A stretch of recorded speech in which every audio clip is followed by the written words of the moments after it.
Welcome home to USA Global TV and Radio, a place where dreams take flight, with authentic storytelling, diverse perspectives and meaningful conversations, where global stories unite and bridges are built beyond all borders. Discover world-class education, entertainment, hope and inspiration. Together, we're building bridges worldwide. Subscribe to our channel, USA Global TV. Download our app, USA Global TV. Be our guest or join our team. Visit usaglobaltv.com. Thanks to our founder and executive producer, Dr. Jacqueline Kerbeck. Music score by Yeffy Tang from Cloud Road Music. Voiceover artist Mike Porter. Creative direction by Paul Garcia. USA Global TV and Radio, your home for global connection. All rights reserved. This video and its contents are the exclusive property of USA Global TV and Radio. Unauthorized use, duplication or redistribution in any form is strictly prohibited.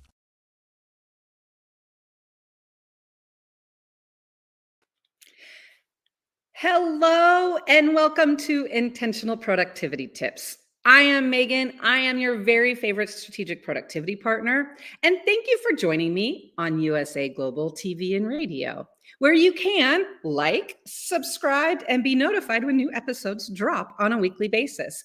I am excited because today is the start of our new date and time. We moving forward are going to be on Wednesdays at 2 p.m. Pacific time. So thank you for being here with me this first Thursdays at 2 p.m. Pacific time. We're going to be here from Thursdays at 2 p.m. Pacific time. And for me, I just realized that today is Thursday, not Wednesday. So there we go. But I am excited to be here with you today. I'm excited to talk about my very favorite topic, productivity, of course. And today we are going to talk about something that is increasingly invaluable when it comes to productivity. And it's kind of a get real topic. Today, we're going to talk about 'tis the season to be productive. Remember, progress over perfection. So I have a slide deck that I am going to put up right now so that we can look at and talk about. Now, sometimes when I am talking to clients, and here is my presentation right here, there are times when I am talking to clients and they will make comments to me when I say, remember, it's not about perfection, it's about progress. They'll kind of give me that, oh, Megan, look. And I understand why they're giving me that look. And I know that that's really when we need to dive in and talk about the topic even more. So let's look at today's show. So we're going to talk about progress, why progress over perfection is a more realistic way to be productive, and it's more realistic and better for each of us as we're getting things done. And then we're going to talk about today's productivity quick tip, closing out 2024 part 1. It is our quick action checklist to close out 2024. This is part 1. We'll do part 2 next week. Let's talk about productivity and perfection and progress and how the three of them work together. Question I always have for people: is perfection worth the time, effort, and energy? Now, I also want to have a public disclaimer right here. And I will be honest, there are some clients when I talk to them, I do have a couple clients that are anesthesiologists. I have a client that also works with technology. I have a client that is an oral surgeon. And so there are times when I'm talking to those clients and we're talking about doing the work. For example, when one of my anesthesiologists, when they're in the OR, they are in the OR. They are 100% focused on that, because we know that when I'm talking about perfection, we know there are times in life, and we know depending on what we are doing, there's different levels of perfection. So I want to acknowledge that and say to you, identify what you're doing and where you are on the scale of how perfect it has to be, because is perfection worth the time and energy? Question for you: does the pursuit of perfection pay off, or does it just slow us down? Are we changing our expectations, or is it time to be more realistic? Let us be honest, perfectionism can often lead to frustration and delay instead of progress. So I have a question for all of you. Have you ever worked on a project for a person in a business or someplace where perfection was prioritized over progress? Have you ever worked there? I did. It was the mid-zeros. Picture it. It was the mid-zeros. Do you like saying zeros or aughts when we're talking about 2001 to 2010? That's a little hard time I have. So we're going to call it the aughts right now. So it was the mid-aughts. I was working in Santa Barbara for a company, and we did a lot of presentations. We had a lot of content, hard stuff that we printed out. This was, again, 2008, 2009, and so it was, or 2005. So it was a little different time with access to electronics and all of the electronic world we have right now. So at that point, we did a lot of presentations. We had a lot of information we were giving out. It was rates. We were dealing with things. And the company I worked for at that point had a very high standard for perfectionism. We couldn't make mistakes on anything. For example, for this company, we one time had a client party, and we all got an email from the CEO's wife to set our clocks to the exact same minute so we would all know what to do. So to this company, perfectionism was the only option. And I'll be honest with you, there were times that it became very challenging for me. There were times for myself and my coworkers when it became frustrating. Because, for example, if we, again, as I mentioned, proposals, I'm talking about hard card stock. We would print out the proposals. We had we were a mini Kinko station. We had laminators, we had binding machines, we had it all. And so collators, all of it. Anyways, if you had a presentation at this company, if the presentation line wasn't perfectly straight, you had to go back and start all over. I'm giving a little bit of information just so that you can realize. Have you ever worked somewhere like this? Have you ever been in the situation where you're so committed to perfection that it limits and it begins to hinder progress? And when you're in an office environment like that and you have a team, what do we think it did to the morale? The morale was not good. And there were times when we would just laugh, roll our eyes, and just say, this isn't realistic. So I have realized, especially since I have worked with clients individually with productivity, I have also learned that progress over perfection is something we need to take seriously in our lives. It's something we need to ask ourselves, and we also need to understand the reality of it. Because there are times when we have all said in our lives, I am a perfectionist. Have you ever used that as a weakness in a job interview? I'm a perfectionist because I like to do things well and I work really hard on them. Maybe that was years ago where we used that, but anymore, we've changed our relationship with perfection and we're starting to focus more on progress. Why? The reality is we have a changing standards because we have an increasingly fast-paced world. We have an increasingly unrealistic amount of places that we have information and we have things to be done. When you look at it, when you look at campaigns, when you look at things that people have put up, when you think about it, there are entire social media accounts that are dedicated to proving and showing signs or things that have gone wrong. So we need to understand. And now again, I am not saying that we need to reduce our quality. I am not saying we need to reduce our output. We just need to realize that in this fast-paced world, our relationship with perfectionism has changed and we need to create more space and room for progress. Again, in our fast-paced world, we could work 24 hours a day and never really get done, right? And so we want to be able to identify what is it that we need to do and how can we move forward. Again, as I've worked with my clients, productivity clients, this is a common conversation that we have of, I understand you want to spend 10 hours getting that document perfect, but do you have 10 hours to go through and look at everything? Or if you spend 2 hours and get it to the point that you like, is that good enough? I would always talk about this. I had a couple clients. I had one client that I worked with, one of my first clients. Again, he was a German telehealth consultant and an engineer, and so he had very high standards for him. So he was always working for perfection.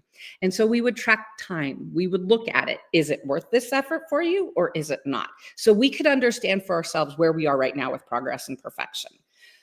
The other thing is, and when I started working with product managers and entrepreneurs, and when I started working with founders who were creating, especially in the technical space, I learned about the 95% rule. And in the technical space especially, there is a 95% rule that we can put in action. Trying to make something perfect honestly doesn't sometimes add value. Sometimes it's better to focus on progress and moving forward instead of getting stuck on small stuff.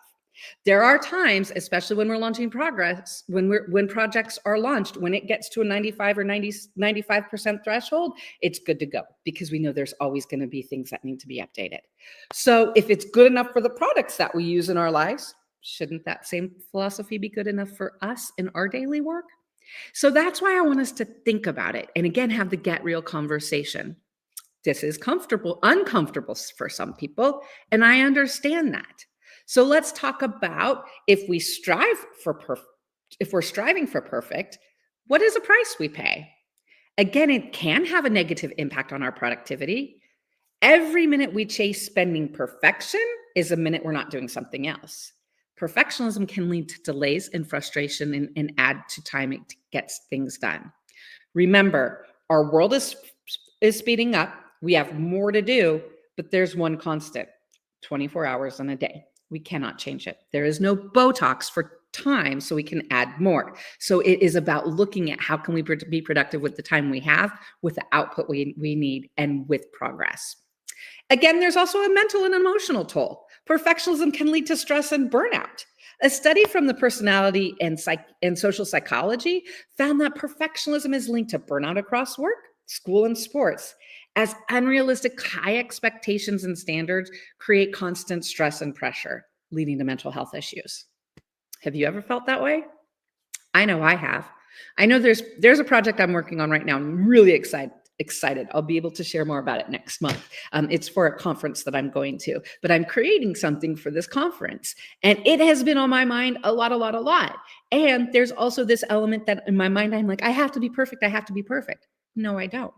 Part of this goes back to our realistic and unrealistic expectations. We don't have to expect perfection in everything we do. Done is better than perfect. We need to embrace progress, and we need to be kind to ourselves along the way. Because is striving for perfection interrupting our productivity? My bet is yes, it is. So we need to be honest about what we need. Do we need more productivity and progress, or do we need perfection? We need to embrace the journey. It isn't easy for people when I say, okay, we're going to move from perfection to progress. It is something that we always have to remind ourselves. One of the reasons I talk about my clients is obviously if people are hiring me for their productivity, if they're hiring me to be their strategic productivity partner, people who hire me are obviously have an interest in getting and being more productive. They have an interest in how they're getting things done. And they also have super high expectations for themselves. And so one of the things that I've learned is my expectations for clients will never be higher than their own expectations. And so what we need to do is we need to look at what those expectations are and the journey to embrace progress over perfection. Because setting realistic expectations, not every task needs to be perfect. We need to focus when things are good enough to get it done effectively and know when to let go of perfection. So an old example for me, so picture it 2016. Gosh, doesn't that seem like a different life?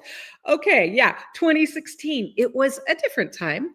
I was working for myself. I had just started, I had decided that I was going to be a strategic productivity partner. I was growing my business. I was launching it. And I was also launching things like my website and my logo. And so in my mind, I thought, okay, I'm going to create it. Again, 2016 was a little bit different with the resources and things that were available. And so I was going to create my logo myself. And I'll be honest with you, the first several attempts, I just wasn't feeling it. It wasn't what I liked, and the look was wrong. And I finally realized, how much more time am I going to spend on this logo that I don't right now have the skill set, the resources, and the materials to make it what I want? That's the reality. Or can I hire somebody on Fiverr to do my logo and save the time and make it worth the money? And so that's what I did. And so you'll see right here, I've got my strategic productivity partner. This was my very first logo from 2016. That was a few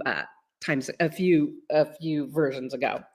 But it comes back to, and it was a powerful reminder for me that knowing my strengths and setting realistic goals is key. Perfection is overrated. I don't have to learn everything. I'm not going to know how to do everything in this world. And so when we don't know, we need to realize, I'm not going to get to where I want to go. So I'm going to identify and have somebody else. I'm going to focus on progress. I'm going to embrace what I can do, and I'm going to celebrate getting things done. Because I will be honest with you, this is the logo that I've got here is the logo I like. The logo I didn't like is not the one that I didn't share. So we need to be honest with each task and where we are and say, do I have the resources or do we need somebody else to help me? We need to embrace progress and let go of perfection as well. 2 ways we can do this. One, because let's be honest, this is going to unlock our productivity. So these 2 things are going to unlock our productivity. One, we want to track progress, not perfection. So it's not just about perfect outcomes that we want to track. We want to use productivity tools to track everything, to track our progress. And so we can see what we're working on. For example, a Kanban. I'm a Kanban board lover. We can use a Kanban board, to-do lists. We can, again, there are so many ways and tools that we can visually identify what we've accomplished. We can focus on our wins and we can continually move forward. One way to do that specifically is to do 2 things. One, look at time blocking. How do we block our time for projects? If I know I'm going to create something, I know that I'm going to need time to do that. So I need to put it on my calendar. Otherwise, how's it going to get done? The other thing is truly to identify our productivity habits, processes, our productivity expectations, our self-expectations, the automations and tools and resources we have. Again, all of these things are going to help us. Progress is the true measure of productivity. Focus on the process, not perfection, and then we'll watch our momentum grow. One reason we want to use tools is because it's fun to check things off and see that it's done. And so we want to see the progress. And so the more we're doing that, we understand the intent of the project we're working on now, and it gets that perfection out of our mind. So truly embrace the progress and let go of perfection. So my call of action for you, as you've been thinking of how and what is your relationship, do you focus on progress or do you focus on perfection?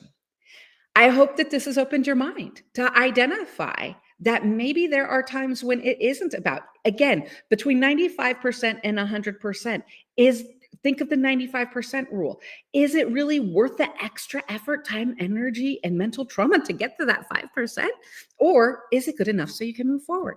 So let's identify call actions for you, actions you can take. One, again, be intentional to shift from that perfectionism to progress mindset. Reflect on one area in your work or personal life that you can focus on progress. Start with one area. Make small adjustments. Make small adjustments in your daily routine, and then your mindset is going to continue to grow, and it's going to help you in other areas. The other, and this, when I've mentioned this to clients, they kind of laugh, but it is true. We need to embrace and identify the imperfection around us. We need to start noticing the imperfections in the world, whether it's a product launch. Do we all remember when Disney Plus launched and they had their big, huge launch and it was a disaster and it was a disaster pretty quickly? Does anyone remember that if I didn't bring that up to you? No, it's Disney. You move on. And so it's the same with us. So we need to, again, we don't want project launches like theirs. We want to be better, but we want to think that when we're looking around us, there are errors and mistakes happening. It is 2024. In this day and age, our relationship with perfection has changed because the quality and the amount of work that we're doing has, right? Things are faster. Things have sped up. There's so much information available and out there. So we need to change our relationship and we need to embrace and identify the imperfections around us so we can see that we are we're just like everybody else. So progress is the sum of small steps. Let go of perfection and focus on what you can accomplish today. I hope that this conversation about progress over perfection gives you some things to think about, some suggestions, some ideas, some places where you can start to say, I'm not going to stress myself out. I'm not going to spend extra time and frustrate and slow myself down. I'm not going to negatively impact my productivity because of my relationship with perfectionism. Okay.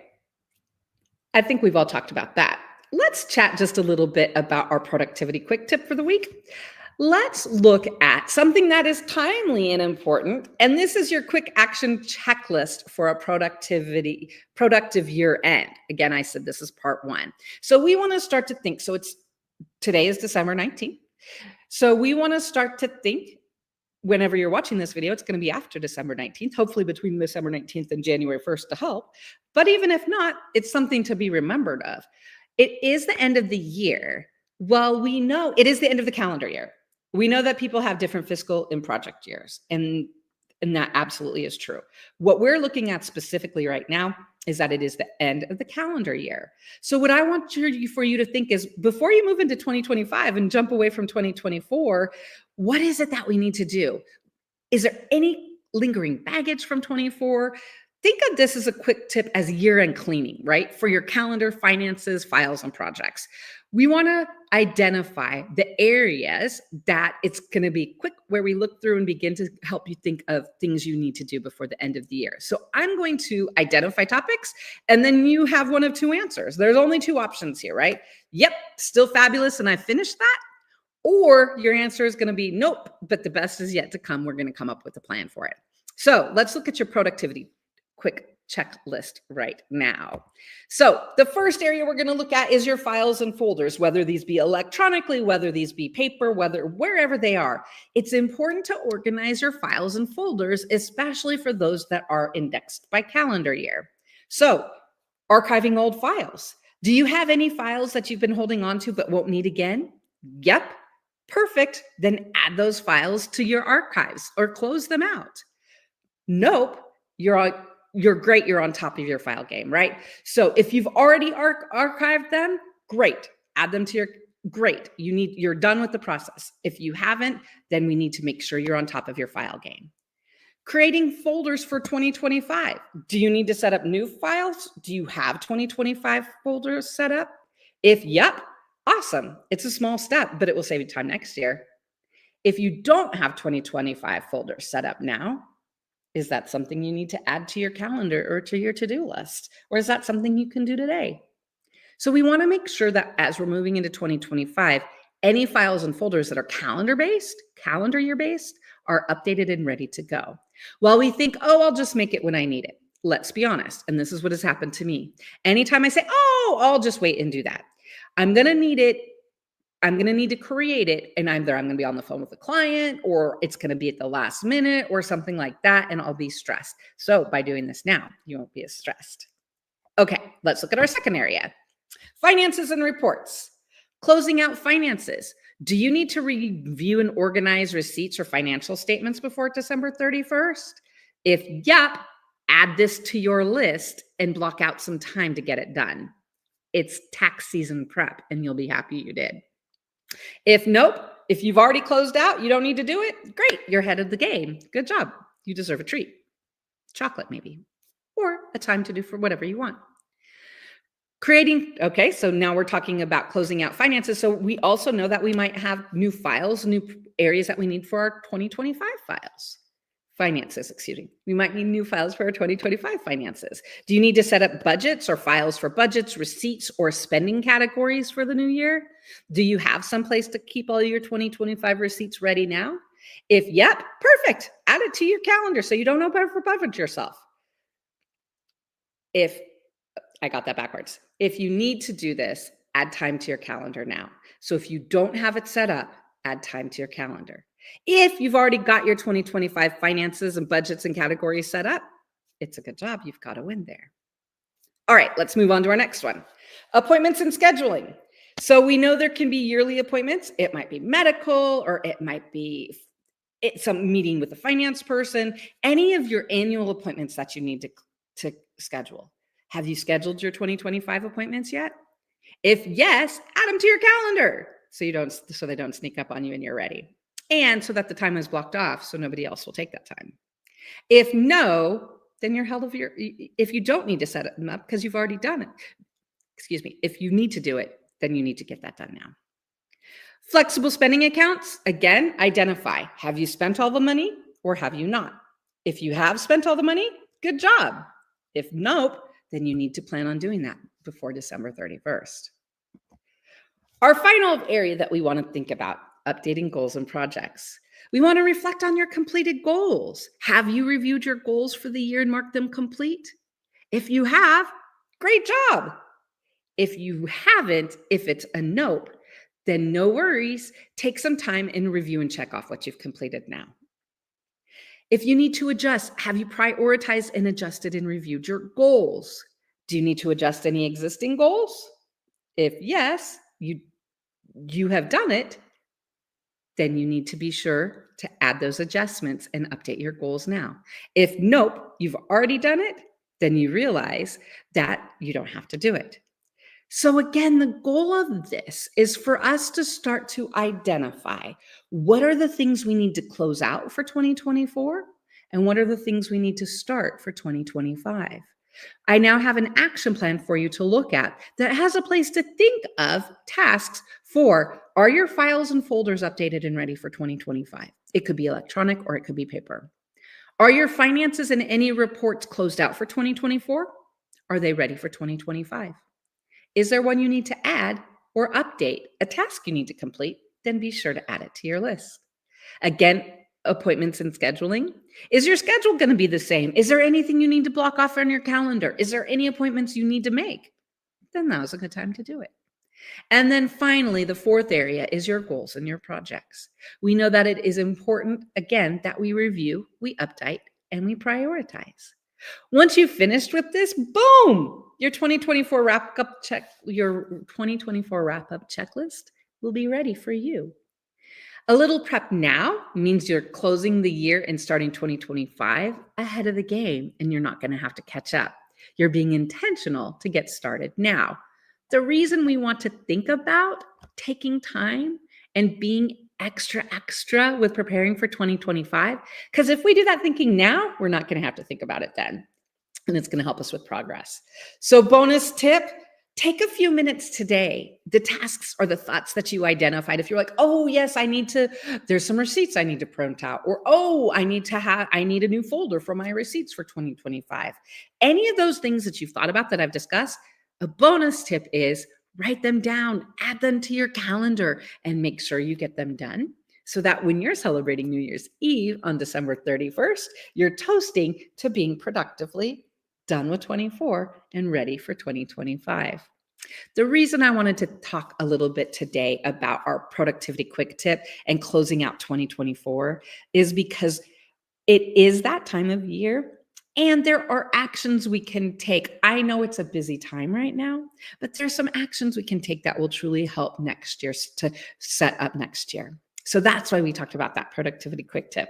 Of course, we started this episode and we started the conversation with something that is essentially and so important, our relationship with progress and over perfection, and why progress over perfection is more realistic.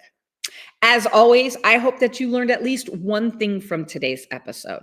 I hope there's at least one thing you're like, that's it, Megan. I'm going to take that and I'm going to do it. I'm going to change progress over perfection on this one task. I'm going to hire a resource or get somebody to help me on something. I'm going to change my expectations. And friends, let's be honest. If there's any takeaway that we can have today, it's what is our relationship with our current expectations and how can we make those expectations realistic to meet us where we're at right now? When we're setting expectations, we can't go back to the expectations we had in fill in the years, right? The 60s, 70s, that's older than me, 60s, 70s, 80s, right? Again, my example of the 2000s and working for a company where they prioritized perfectionism, it did damage the morale and it actually did damage to the long term. So it wasn't worth it. So we want to have a fresh perspective with that today. I hope again that you have learned at least one good thing. My name is Megan. I am your very favorite strategic productivity partner. I thank you for spending time with me today. I truly do. I appreciate your time and I hope that it's been worth it. Please remember, we do have a new episode. We do have a new date and for our show, new date and time. We starting today. So you will see me again next Thursday at 2 p.m. Pacific. I hope that you are having a great and productive week. I hope that you are taking control of your time so that you're able to create and enjoy, so that you're able to enjoy the life you've created. The reason we talk about productivity so much is because our relationship with productivity impacts our relationship with how we enjoy life. You have worked hard to create this life you have. I want you to make the most of it and enjoy as much as you can. Again, I am Megan. You have been watching me on USA TV and USA Global TV and Radio, you are watching our YouTube channel. Please like, please subscribe, and please check out USA Global TV and Radio's YouTube channels and website to learn of other information that in other programs you can learn from. I want you to take today and make it a great day. And now a word from our sponsors.